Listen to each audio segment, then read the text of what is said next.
Welcome to Saltgrass, a show about how local communities can engage with the climate crisis at a grassroots level. My name is Ali Hanley, and 13 years ago I bought a really run-down weatherboard house in Castlemaine. It's the reason I moved to this town, being the only house in my price range in the whole state at the time. It's just luck that the town my affordable house was in is this one, which is overflowing with amazing people and is bursting with a really cool, complex community. Which, to be completely honest, isn't even stuff I knew existed or that I would want or need when I was looking for a place to live. Over a decade later, the house is still a work in progress. Limited funds and limited capacity makes this an ongoing, long-term project. But one thing I've really learnt to value is my local salvage yard. I've dropped down there many, many times over the years as I was working on different parts of the house to pick up a bit of second-hand corrugated iron, some lengths of timber, a sink, toilet, doors, windows, you name it, they've got it. I even got a whirligig for ventilation in my roof from them. Anna and Matt run the place, and every time I go, it's an adventure. Their dogs greet my dog, and I wander around with my tape measure, a notebook, and I imagine using all of the things I see but don't really need. They have stained glass windows and glass blocks and ginormous wheels. So today's episode is exploring waste again, but this time we're looking at the building industry and how we can construct and dismantle buildings better. To record this interview, I went to their house, which is an apartment that is probably larger than my house. It sits above one of the salvage yard sheds and is itself made mostly from salvaged materials. As ever, I want to acknowledge that Saltgrass is produced on Jarrah country, the home of the Judja Wurrung. They have been zero waste ecosystem guardians and custodians of this land for countless generations and continue to lead the way and generously share their wisdom on how to live here better. I give thanks to them and honour elders past, present and future. Always was, always will be Aboriginal land. Salt. Salt of the earth. Salt. Salt. Grassroots. Salt of the earth people. Grassroots change. Saltgrass.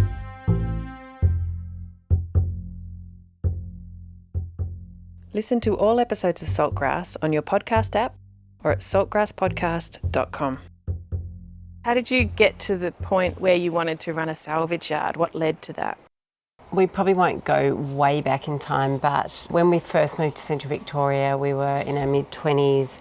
I've grown up on a cattle station with those values of remote living and, I guess, frugality and that sort of thing, and interested in building shelters. And then I went to art school and studied sculpture, and I guess I was always interested in sculptures that encompass place and artists that did installations in public space around shelters. I mean, I just found that the things I was interested in were gravitating towards cubby building. I always loved making stuff. And when we moved to Friarstown, Matt's been hugely influential for me with regards to just not ever considering buying anything new to build because there's lots of stuff lying around, and he was always such a good gleaner that kind of rubbed off. So I grew up in Greensboro, Eltham, which has got a strong earth building background. So that was just kind of part of my DNA growing up. And Mum and Dad had a yard in the backyard. Dad's a landscaper, so we grew up around piles of timber and stuff that Dad would get out of Port Melbourne wharfs and those things. So then ended up just making furniture, building houses in that same theme of designing around what's available. So I've never really had another option really. So coming up here, first job with Ron and Sarah Murray. They had a very small budget, so it was recycling in a proper way of going out, finding cheap things and trying to place them all together to make it a nice house. And then we moved to Friarstown, to our own place there, same thing, combination of having no money and also wanting to build that way. Yeah, we never planned on staying around here, just did one job and then that led on to another job, and we needed some more employees, and all of a sudden it kind of grew, and next thing we got busy. So, I mean, Friarstown probably for us was just an accidental crap block of land that had been totally post-industrially overworked, and it was a good opportunity to clean it up, remove 14 car bodies and deal with erosion gullies, and yeah, so it was the harshest block of land that we could find. It was the cheapest block of land we could find. We just met. Anna was living in Tassie and teaching down there. I just got back from Tassie on a Monday morning after seeing Anna. We just started dating. I was driving back from the long-term car park towards Warrandyte to finish this job off, and then Ron and Sarah rang and said, hey, we're in Castlemaine. I was like, yeah, I've heard of that town, but haven't been there. I said, we're up here and we've found this block of land in Indepine. And we'd been bouncing ideas around one day designing and building a house. So I turned the car around, came up the Calder Freeway, went to the block and went, this is amazing. Rang Anna and said, want to move to Castlemaine? She's like, where's that? Well, I knew it was very dry. That's all I knew from Northeast Victoria. So yeah. And literally within a month, we were living in a caravan on the block they bought. They got a 1 month settlement and built a shack from the old Castlemaine tip shop. So scrap metal, scrap timber. We built a shack and lived there for 6 months while we started their house. And then, and Fryestown came in that time. And then you saw a property for yourselves and did the same thing all over again. Well, we sort of didn't mean to. I think we started thinking, it's a pretty good place. I was teaching in Ballarat part-time and building up at Ron and Sarah's, and, things just kind of roll for us. Yeah. I have to admit, we probably don't set out with huge intention in life. Like I definitely feel like life has just happened to me. Yeah. And I guess I've got over feeling ashamed about that in a world where you're meant to just like take things and set goals, but have a plan. Yeah, have a plan. I never really had a plan. It just, Look, going with the flow has worked for you guys. Yeah. This is pretty great. Yeah. Yeah, there was no discussion years ago about let's have a salvage yard. Just that we had behind the house at Fryestown, we had about half an acre of space which we just covered in materials for building jobs. So for all our clients' jobs. When things come up in this industry, we're not hoarders, but Well, I did actually say to Matt that if you continue along this path, you have to justify your obsession. And that either means having a massive clearance sale or turning it into an industry that thereby you can continue feeding your hoarding. People used to come in and say, is that stuff in your backyard for sale? And all of a sudden we were wheeling and dealing. It was never the plan, it was always for jobs. Jason Mills, that used to own Tonks Brothers, we did the renovation of the old Tonks store in town over 10 years ago, maybe 12 years ago. We used a lot of recycled materials in that job, and we reused a lot of the stuff from Tonks. In the demolition of the back part of the old part of Tonks, we reused that in this new renovation. Over that time, Jason and I become good friends, and Tonks talked about looking for a trade outlet, somewhere to store more materials to feed the old store in town. I talked about the idea of wanting to have a bit of a demolition salvage yard in Castlemaine because there wasn't one. The time came where we thought, let's do something together. So the idea of looking for a yard, a bit of a storage shed for Tonks and a bit of a second-hand salvage yard. This block came along about 10 years ago. 12 years ago? Oh, really? Used to be the old McClure's gravel washing plant. Yeah, so we sold our place at Fryestown, which we built over 10 years, and started to build this yard. So it's a 7-acre property, and we've since subleased to the Good Op shop, a few other tenants. There's a guitar maker here, a sound recording studio, Waffle Pad. Sam O'Donnell's got a furniture business here. He also does all the timber machining for our recycled timber. He utilises a lot of material in their own projects too that come through the yard here. House Workshop, the building company, they've been operating out of here for a while. Same thing, specialising in using these materials in their jobs. So did you build all the buildings? Yeah, so the building we're sitting in right now, which is our house in the back of this, we call it our New York style apartment. It's called it's just a glorified shed, basically. Shed house. So we're living at the back of our first shed we built. We were running our building company, Pump House Design, out of here while we were developing the yard. Yeah, it's all built out of secondary materials. So the yard's made up of 2 sheds. We call it the small shed and the big shed. We live in the back of the small shed, and then there's a showroom downstairs of all your fire surrounds, bits and bobs, more your kind of chattels from houses. Then there's the outdoor area, which is all your big heavy outdoor items, wharf timbers, steel, bricks, different types of masonry. And then we've got like a smaller shed, which is our doors and window shed. That's a shed built on racking. That's kind of like a system of storing doors and windows. The big shed next door where Tonks was is predominantly timber. That's all our racked out flooring, beams, all your structural timbers. And there's like a pigeonhole system in that, which is your kind of customer picking area. And then amongst all that, there's all the little bits and pieces that are kind of placed around garden beds on corners, all those kind of one-off items that come in. Knick-knack, paddywhacks. Yep. Yeah. And then we put a few garden beds in between it. We tried to make a yard that's not just a big hot industrial landscape. And then there's a little cafe. Tonks, when they were here, put in a little commercial kitchen. Verity, she runs the little coffee shop there, the same hours as the Good Op shop. It's fairly rambling. You definitely need more than an hour. I often find the hardest thing to do over social media is convey the scale that we've got here.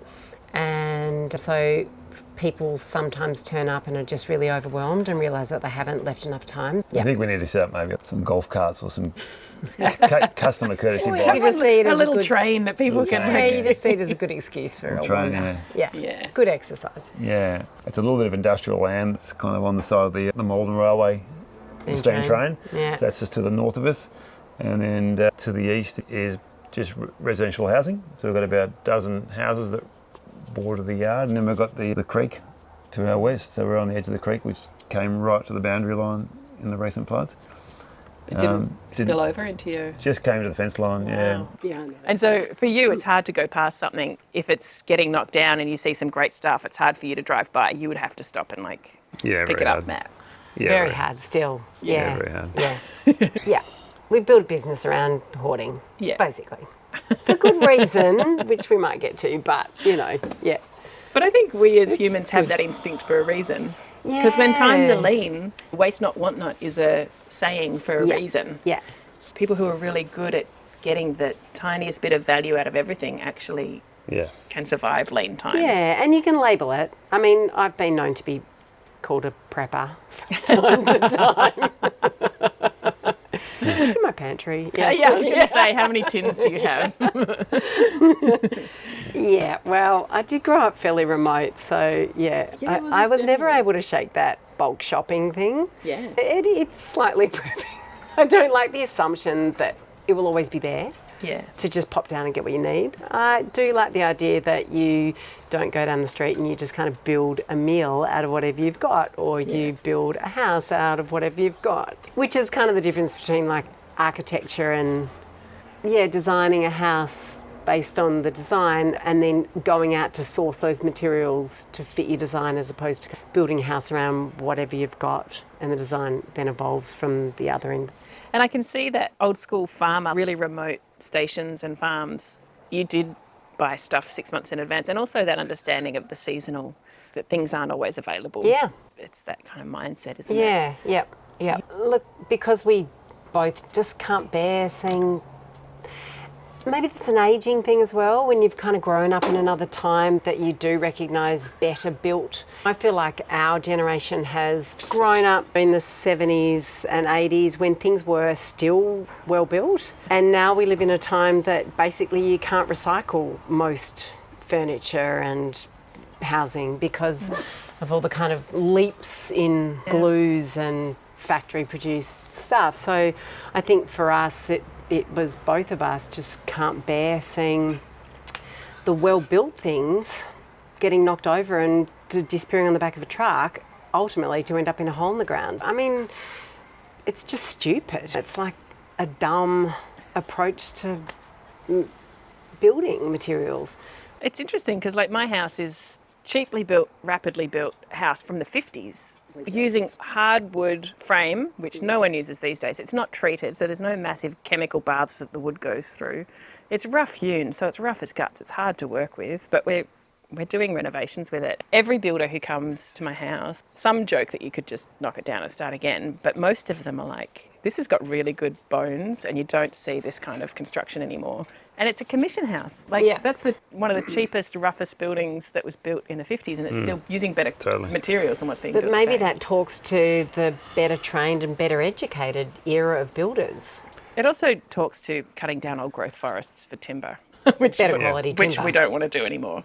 So there's pros and cons to all of it, but it's an interesting thing that some of these really old houses that look like they're falling down actually contain really good components. These days everything's glued on, so you can't take it off at the end of its life and reuse it because it breaks when you take it off. You can't lift a glued floor off a slab, and it's just kind of criminal, but yeah. So I guess along with me saying you have to justify your obsession and Having known a lot of people in the demolition industry, and there's some real characters that work in the demolition industry, especially we were sitting in the back of the car at Bob's yard once, and Albie looks out the window and he says to me, "Mummy, Daddy has some funny friends, doesn't he?" This kind of toothless guy like produces another like, "Yabby net." "Yeah, mate, you want a yabby net?" He always had a gift for the kids Yeah. when he went there to pick up stuff. Yeah, So knowing that places like that had most of the great gear because they'd been like smashing it down and dumping it in the back paddock for years, found it really hard to bridge the gap in conversation with the general public, didn't know how to kind of talk to younger generation, weren't interested in dealing with the general public. We just felt that there was kind of a need for people that had a different language to be able to bridge a gap between the old fellas and this new evolving up and coming generation of owner builders. I guess also if you get known as someone who will take stuff when people have stuff going, then you end up with this great network of people who'll call you and say, "Hey, this building's coming down, do you want to come down?" Whereas most people, if I'm building a place, I don't know anyone. No one's going to call me with that information. Yeah. So you become this hub of... Yeah. Yeah. Castlemaine, I think part of the reason staying here in the beginning was that there's so many like-minded people here that have got their own little stash in their backyard. There's a lot of builders in Castlemaine that think the same way, and owner builders. We're just a bigger version of a lot of people's sheds and backyards in this town. A lot of our stuff comes from Melbourne, a lot of our stuff goes back to Melbourne, but we're definitely really well supported But there's a locally as community well. here of people who also like to salvage and Yeah, reuse it's great, things. and I think, this is... Does it get a bit competitive? Like, Yeah. you got to get there first and... Yeah, the yards I've always loved are the yards that aren't just trying to chase one kind of customer. So a lot of the yards in Melbourne now and around are just high-end timber recyclers, which is fine, that's their thing. So there's only a handful of those, but they're very competitive, and when you're chasing after these materials, those guys are really kind of fighting for it, and the prices are getting right up there. We've tried to have a yard that's more your old-fashioned builder's yard, so it's your corrugated iron, your bricks, Dunnies. your letterbox, that kind of thing. I've got a dunny from you You guys. got a dunny. Yep. Beautiful. Got to And have a sinks. toilet sometimes. Sinks. Yeah. Yep, So that's the random. stuff. So quite often I'm down on sites where these guys are getting all the big items, and I'm around the edges picking up all the stuff that we get left behind. That's the part that's fun. That does mean you've got to somehow try and get all these things onto the back of your truck. Don't always. It's like a Jenga. So it's quite often come home in the cover of darkness Yeah. late at night to not so visible on the highway. Yeah. But there's not enough of those yards left anymore. Like these model yards where you've got that across the board building materials. I feel like you could come here and pretty much build a whole house because you've got floorboards, you've got corrugated iron, windows, doors, plumbing. And a lot of our stuff's from a period building, so we haven't got a lot of double glazed. We've got a lot of double glazed glass that's surplus from city buildings, but people are pulling out a lot of stuff to upgrade to more energy efficient windows. But if you've got a period building in Melbourne and you're trying to find a lead light window that matches, it's going to be hard to find that. So that kind of stuff we're trying to keep. Yeah, but we haven't even really touched the surface. Like in Melbourne, there's more houses being crushed every day than we can get to. We'd probably only be lucky to be 2% of what's happening in Melbourne. I just haven't got the time to be down there all the time. We've got a very small group of demolishers that we work with. They know how to do it properly, how to pull apart things without wrecking them. That's the biggest issue. As well, there's occupational health and safety problems with demolition too, isn't there? Like you've got to... Which is totally also is. lack of knowledge of how to do it safely and properly, because you can devalue materials very quickly just by ripping it out the wrong way. Yeah, the OH&S stuff, that's just a smoke screen, I think, to not get out of your machine. Like just in the last month, there's been 2 big accidents in Melbourne with excavators where they should have been, both jobs should have been done by hand, because one, they put the excavator on a floor of a building that was a suspended floor and it fell through the floor. Oh, God. The driver survived, but he crashed down through 2 floors. They should have been pulled down by hand because he's gone for the They quicker. put an excavator 2 floors up. Yeah. Oh, it was a house on the side of a hill in That's Hawthorne. wild. And we went down through both floors. Wow. Would have been better done by hand, and you would have saved all the material. But that's time and labour, isn't it? Well, it's That- training. So Nobody's trained people to do it. There's no industry. It's called demolition, and demolition has a Rather than safety salvage. bent. it should be rather called than it should be salvage. called deconstruction. dismantling. Once upon a time, not long ago, demolishers actually didn't get paid to pull a house down. They just got the salvage rights. So all those yards through Melbourne that have now mostly gone, Whelan's they was probably the survived best example. survived off what they sold their yards. So the demolition part was covered from what they sell, so they had to pull it apart carefully. So that's kind of, that's changed in the last 30 years. But the price of demolishing a house has barely, since they started paying to remove a house, that price has hardly changed in the last 20 years. It's still about 15,000 to 20,000 to completely clear a site. Which includes landfill tipping costs, which are up and over which means $70 a tonne now. Which means they're justifying that destruction by having to get in and get out quickly because they haven't got time. Yeah. So they're using the machine, they're going quickly, and as far as safety stuff goes, they're taking more risks now to try and pull a house down quickly than they are if they were taking a bit more time and using their hands. It's really interesting. My house that I grew up in was a beautiful red brick home, and when my parents sold it, the whole block got flattened. There wasn't anything left. Yeah. All the plants, all the paths, the whole house got, and I'm sure that it just got like carted away en masse. Yeah. And it's like, wow, that was a good quality house. There was nothing wrong with that house, but it wasn't in the style that these people wanted. It was a little bit 70s. It's legalised vandalism, basically. And my uncle works for Melbourne City Council on urban design. Talking to him a while ago, he said Melbourne's economy is based on knocking down and rebuilding. It's interesting because there's an argument that houses these days will get built with double glazing and better insulation, but actually a lot of them are built with no eaves, no solar passive capacity. It's only part of the equation. Double glazing, insulation is definitely a big part of it, but it's only part of the equation. You can apply that sort of thinking across all sectors. My brother drives a 1963 403 Peugeot, and his kind of thinking is that the embodied energy it takes to keep producing a new car all the time for more efficiency is outweighed by looking after what you've got. That's pretty much what we do in this world now. We just constantly chase our tail. Yeah. It's the iPhone upgrade mentality, Constantly. Isn't it? Like you've always more got to have the efficiency. next one. Yeah, you can make an old house perform really well with renovating it.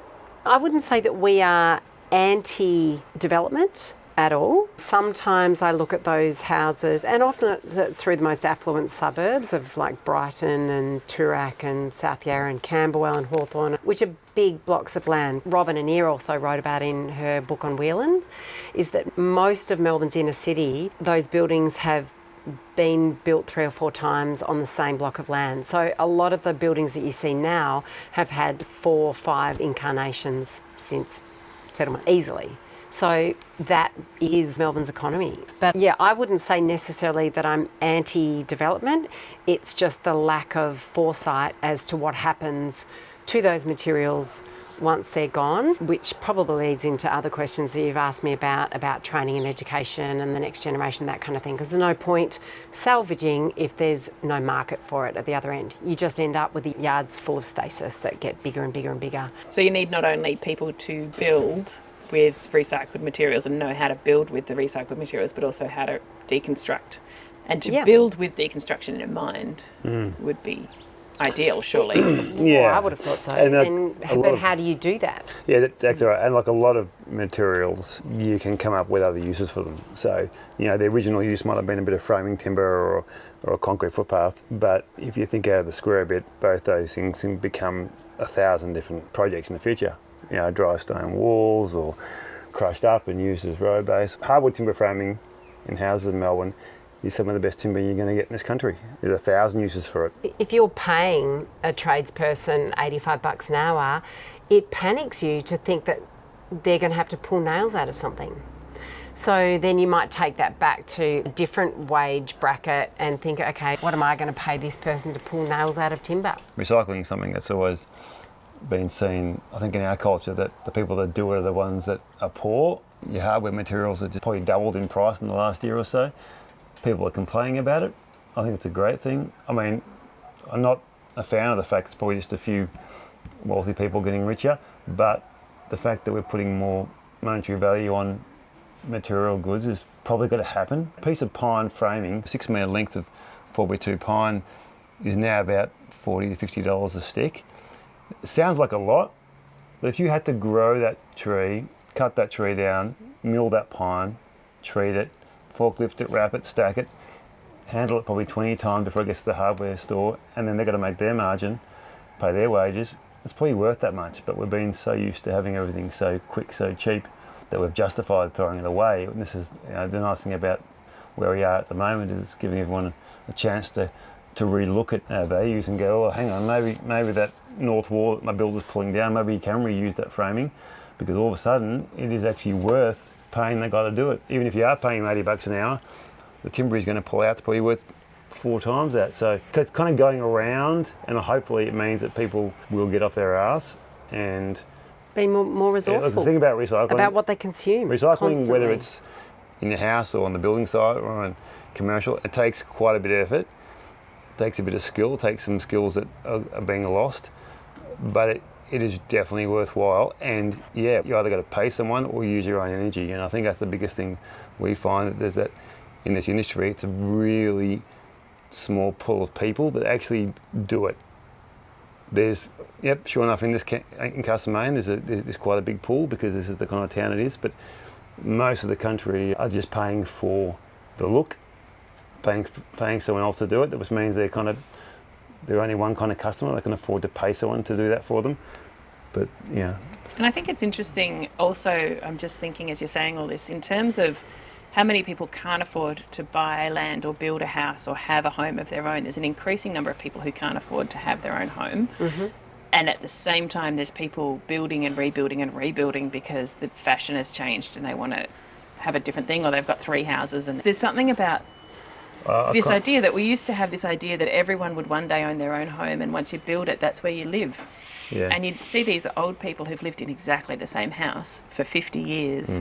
And it's devastating for them to move into a retirement home, because that's where they've lived for 50 years and it's where all their memories are. Yeah. These days people are building, rebuilding, moving, changing everything. And it's a different mentality of what it's worth, what a house is worth, what a home is worth. Yeah, I think we work to such a fine tolerance, or we're meant to, in the building code. You're meant to make walls within 3 or 4 mil and door gaps about 2 mil. So it kind of scares people away from having a go themselves.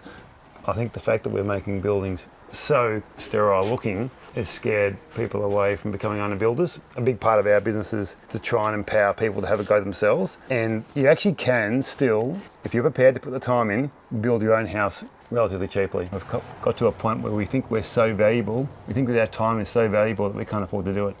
And if we got to that, I think we've kind of failed.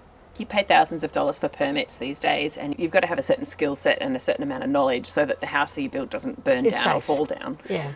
Yeah. But yeah, I think there's a lot of people who now are scared off by all those regulations. It is. We've got to come back to a spot where you are the one making the choice, I think. I'd like to see people be more empowered to choose and be responsible. If you want to build a house, that was your choice to do that. The next person that buys it, that's their choice to buy it. The other thing I'm thinking as you're talking though is this idea that people are building these bland houses, as you said before, because they're building it with the next person in mind and the sale value, and it's an investment, rather than what's the home that I will love. And it might be kooky and it might have some crazy features and have really interesting, unusual things going on. Yeah. But if you're really thinking about, oh, well, I don't want to buy that crazy window that I love because the next person might hate it.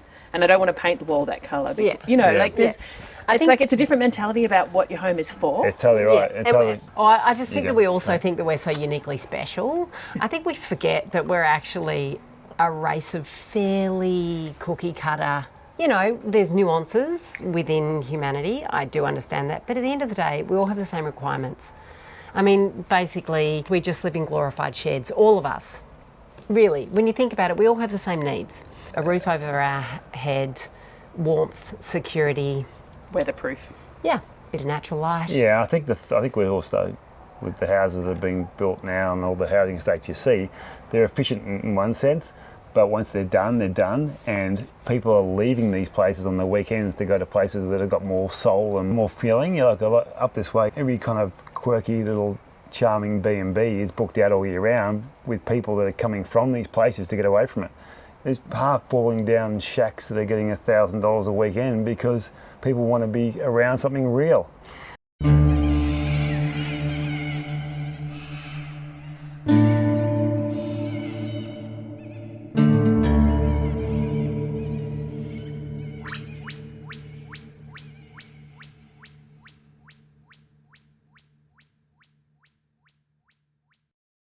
the things that frustrates me the most.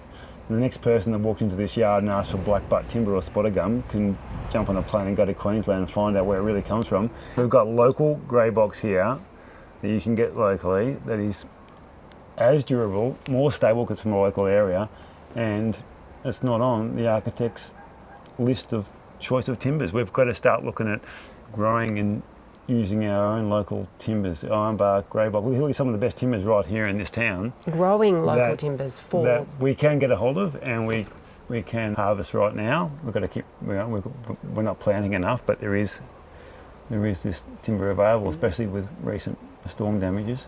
Well, it's really interesting, that question, and I am thinking of the wombat forest and the salvage of all that stuff and how contentious that is. Yeah. And cutting down of forests is a major problem in terms of carbon and all of that stuff. But it's like people still do want to build stuff, and we need to, as a society, figure out how are we going to, like, if we regulate our timber industry so much here and stop cutting down forests in Australia, we're just going to start importing and cutting down forests from Indonesia. It's like we're just going to do it somewhere else that won't have the same. We need to figure out how to do it here. We've got the most amount of land, we've got good soil. Timber is our greatest natural resource.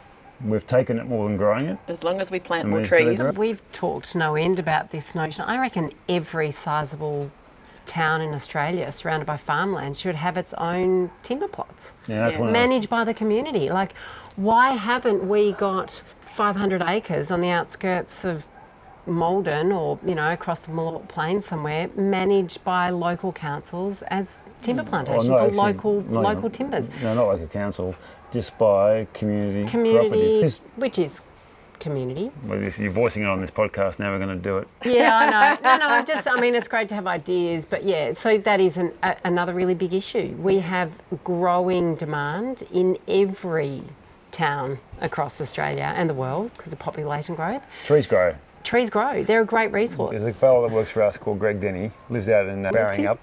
We've just recently been using some macrocarpa, which is European cypress, that his father planted in the 50s down in the Otways. Pretty fertile soil, good rainfall. So the trees that his father planted, not long ago, have come to age in time for Greg to build his own house and Greg's son to build his own house. And there's still plenty of them down there. So in a relatively short time, with a little bit of effort, planting these trees in the 50s, he's produced a resource, and we've been able to use it for our yard and sell it here as well. They're from the trees that Greg has been watching grow up in his lifetime. Greg's 64 this year, I think, and is not slowing down, and he's still harvesting these trees. So it's and that's again the same thing of, are people prepared to put down roots enough to invest in something that won't mature for 50 years? Yes, and I think it's come with that mindset. And a lot of people, especially as we worry about bushfires, like if people are investing in building a forest, it's like, well, there's a very high risk that that's going to burn down before it matures.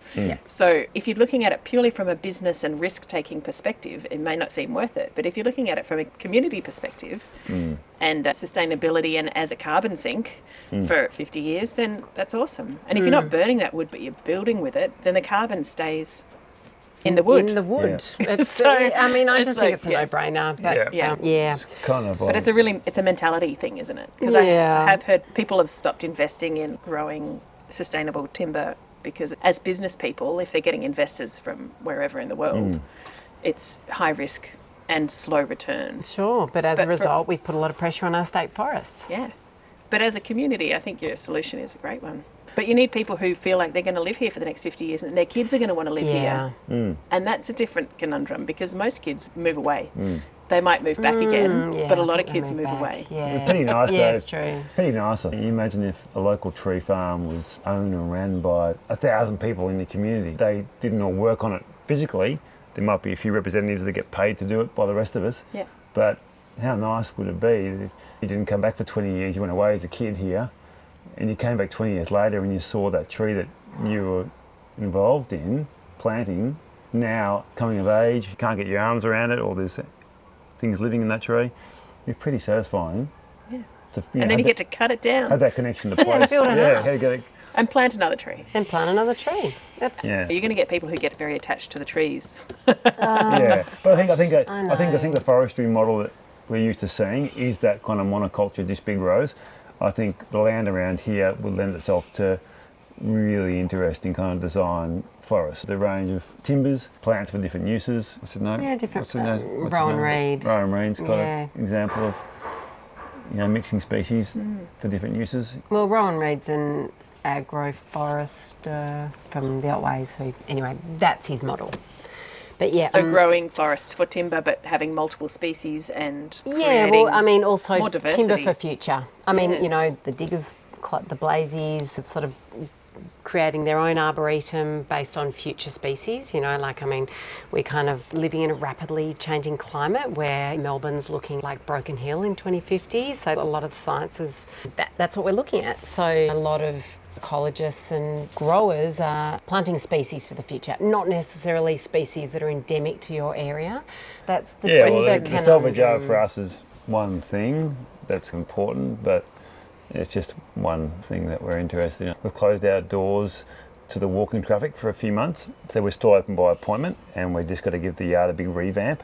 And part of that time is to try and work out where this is going and how this business has a long-term viability in this community, and and has more involvement in things other than just me going to Melbourne and chasing stuff around the place, because I can only do it for so long. The honeymoon's over. Yeah. Some of those. So you nights. either outsource that or hire people who can do that for you. Yeah, or... and that's training up. Yeah, a big that's- part of that's- our yeah. mission is to recognise the dismantling industry as a trade. It's someone with specific tools and training, and that's the part that we really like to see, is that the industry, you cannot knock something down without having to get an assessment, and that assessment then may involve removal of things carefully, and that needs to be done by someone who's got those skills. There's a few people that are doing the really good stuff unrecognised. People that are so good at their hands and doing other salvages that we buy from. Yeah. So these guys that are very small, and they're freaking heroes. Yeah, they're heroes. These guys should be training. But they should be training the next generation to create an industry. They're carrying on the skills that their fathers and uncles taught them, but they don't see it like that. They're just doing what they know. But what they know is such an endangered species. We need to create an industry. There is no industry. There's Yeah. no salvage industry. And I remember Very you small, asked very me small. what stops people from building with recycled materials. Yeah. I think a lot of the time over the last couple of decades that Matt and I have been working together is that you find that in this couple of fat decades where it's all about luxury, and we don't like to see the dirty workshop in the back, we just like to see the finished product at the front. We often get pegged as skip divers. So there's a certain grubbiness about the industry because you can't avoid the fact that it just takes physical labour. Yeah. And it's kind of grubby. You're picking over somebody else's stuff. And we don't tend to like that. We don't like it in the kind of general waste industry. I love it. Yeah, well, yeah, you love it. There's a reason you're here. There's a reason that you love skips on the side of the road in Melbourne, because they're generally full of heaps of great stuff. But there is a certain image that is applied to you if you work in the salvage industry.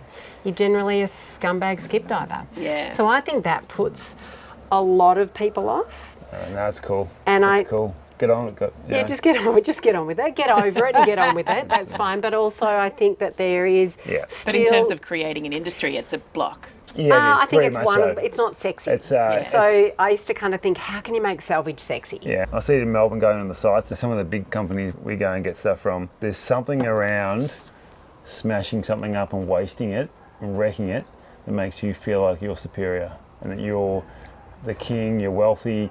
I'm such a rock star, I can do this. I go down to Melbourne, I see this, and this is where the owners of these companies need to kind of get on board and teach these young guys and girls that this is cool. It's a culture, This it's an is, attitude. we're going to do this. This is really important. Actually, we have to do it. But yeah, I feel all the time. Some of the sites I go to are totally embracive and they love it, and we're high-fiving and how good's this? Other guys, you can feel them looking down at you, kind of like you're scum. Mate, what do you want this for? And little do they know, I probably got more value on the back of that truck than they've got doing that whole job.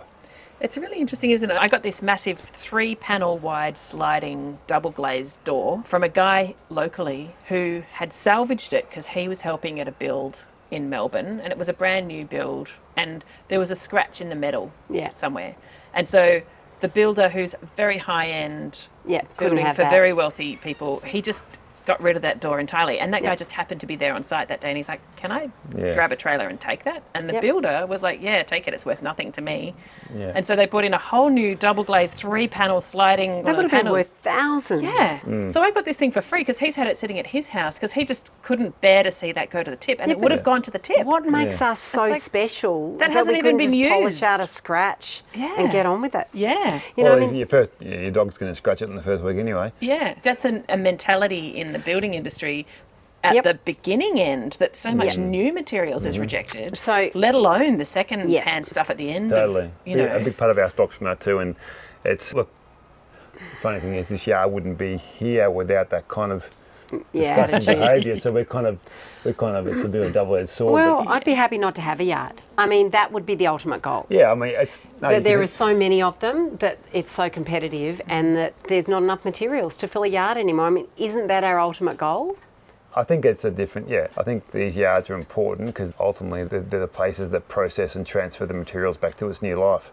But if we had an industry where houses were built to be deconstructed in 30, 40, 50 years, and the deconstruction was inbuilt into our society as something that we all just, of course we do that, and then it gets taken away in a usable form, and then that's all just part of a big flow. Yeah. Or even better, before it's deconstructed on site, whatever's going to be built there uses 70% of the materials in the new build and they don't even need to have to be trucked Take it off site. away. I mean, that's a Yeah. whole nother circular Well, that's... movement. When we were, But that is, small I mean, example the of- amount of diesel we burn in this country just moving shit around is small, remarkable. That's a great little example of that. When we were in Croatia, we went travelling around the world a few years ago with the kids. We bought a van in Europe and we went around Europe and saw those great old buildings, and we were staying in Croatia and saw a fella restoring this old stone building, and he was using stones from another old building that had fallen down. We were there for a couple of weeks and he was up on this timber scaffolding and he was using this really old scaffold plank that had come out of an old building. The week we left, I saw him use that scaffold plank. He cut it up and made it into the window frame. So the same bit of timber That he'd been standing on for the whole build. the whole build. He then At the used end of that. the build, used it for his window frame, and it was kind of like from the start. I think he had planned on using that, and he got it from somewhere else. So that timber just went on and on and on. And why can't it? We were on an island, so that was island mentality as well. But maybe we should all live like we're living on an island. I mean, ultimately we are. That's the part that I think Anne and I probably come together on. Is that recycling is something that's just part of it, but it's about looking at every little thing you do and weighing up in your mind how that's going to impact everything around you. It should just be, in my mind, there's enough stuff already in the world. We've just got to keep it going around. And the problem is we've designed an economy that's based on brand new, and so many businesses rely on survival by reproducing. And why can't we just restore, fix and carry on again? I think you could probably have the same amount of employment, the same amount of wealth and the same amount of security in your economy by just keeping going what we've got going. And less around. holes in the ground filled with domestic building waste. And less holes in the ground to dig up new stuff so that we can make Correct. new stuff. Just less holes in the ground. Yeah. Yeah, just keep it there. I know it sort of sounds like we've come full circle, but you said before you were just kind of summarising, like in the future, that there would be a salvage industry to kind of knock that down and then those materials would be available. And what could be different around that cycle is, I think, the thing that Matt and I both have come to understand more and more readily, especially when we talk about the general trade attitude that we see on mainstream building sites around reusing materials. It's unsexy, it's not cool, it doesn't represent the wealth that they're making, or kind of rock star attitude that we see in young tradies often. Tradespeople, sorry, Matt. And, I think a lot of time, a lot of our customers here, and I especially noticed, I would say sort of women, older women, have come in here, and maybe I'm more aware of it because I'm a woman who works in this industry, but a lot of conversations I have are around people that have come back here and who are close to tears because they want to do something but their builder's blocking them because it's too difficult. And we hear it probably 10 times a week. My builder won't let me use that window, my builder won't let me use that, whatever. The reason they're often unclear about, I happen to know what that reason often is, and I see it when the builders come to pick up the stuff. They might look at something with slight disdain, and I'm thinking, why are you curling your lip at this window? It's got all the same functional parts as a new window, it just happens to have a bit of flaking paint on it. And what they're doing is they're surmising how much of their time it's going to take to put the new sash weights in, and basically ultimately they decide that they can make easier money doing something that's doesn't take so much creative energy. Sometimes I find with the younger builders, they haven't got the confidence.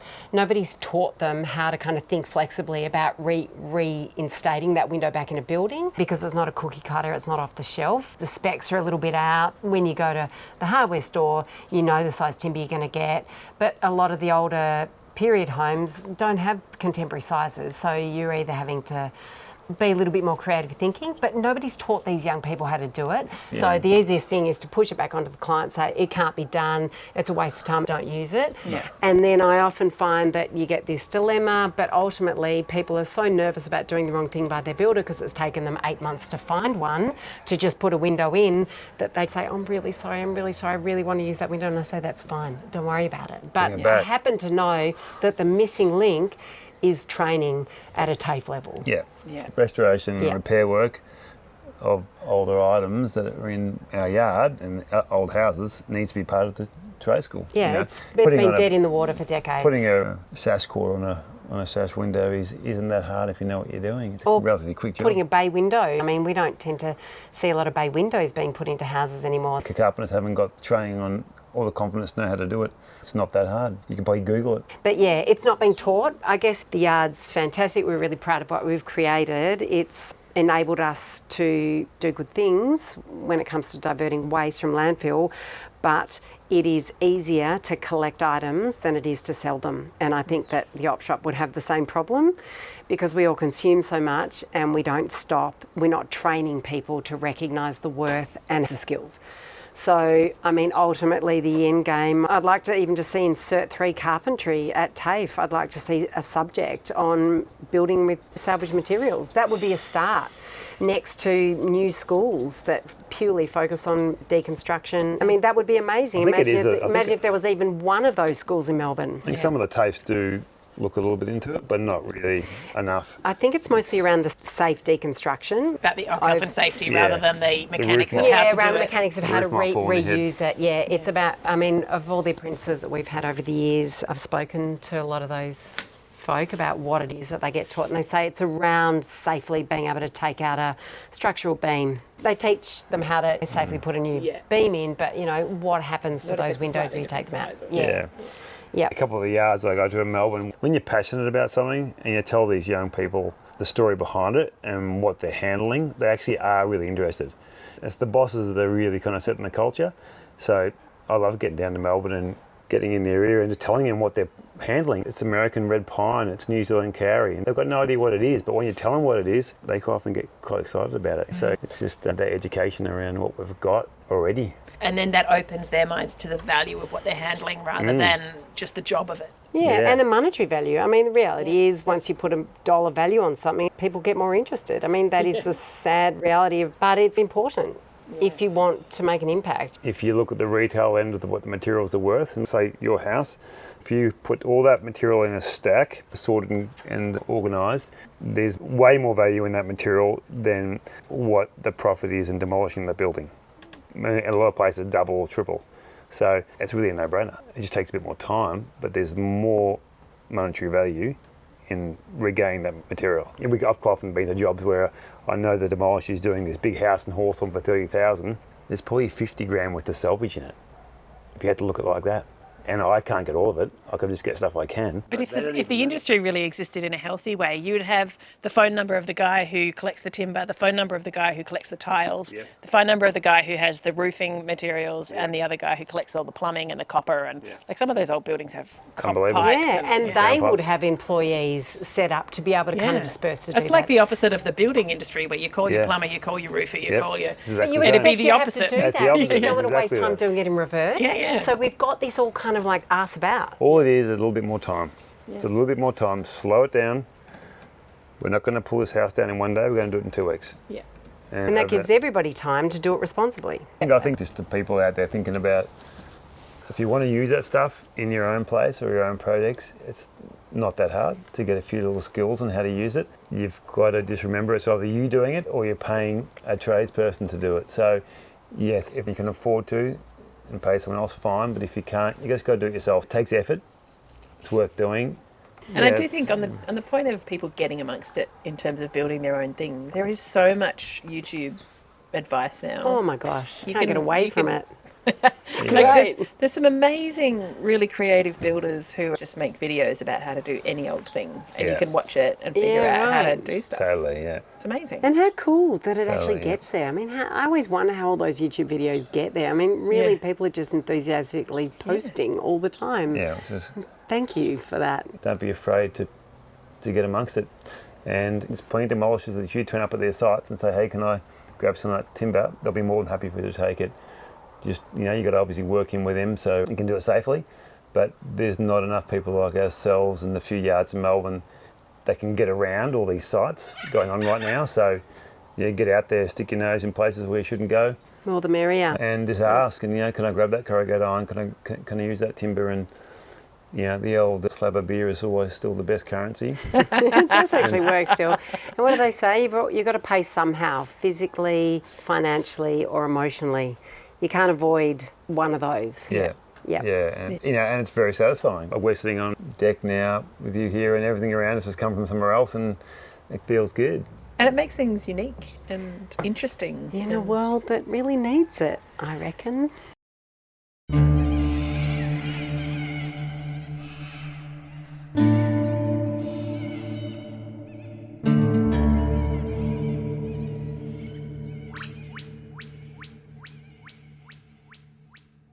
So there you go, that was Anna and Matt from the Salvage Yard in Castlemaine. I hope you enjoyed our conversation about the building industry and all the ways we could, as a society, do it better, reduce, reuse and recycle.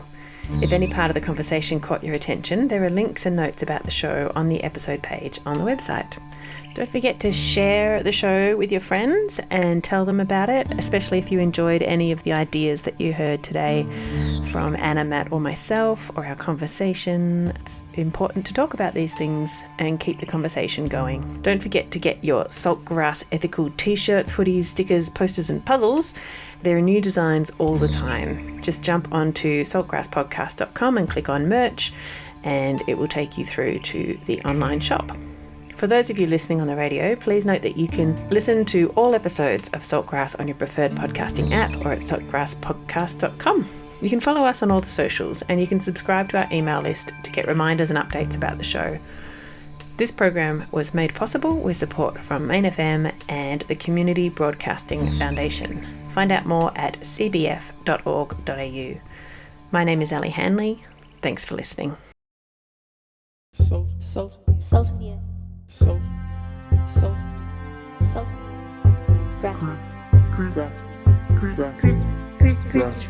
Grassroots. Salt of the earth people. Grassroots change. Saltgrass.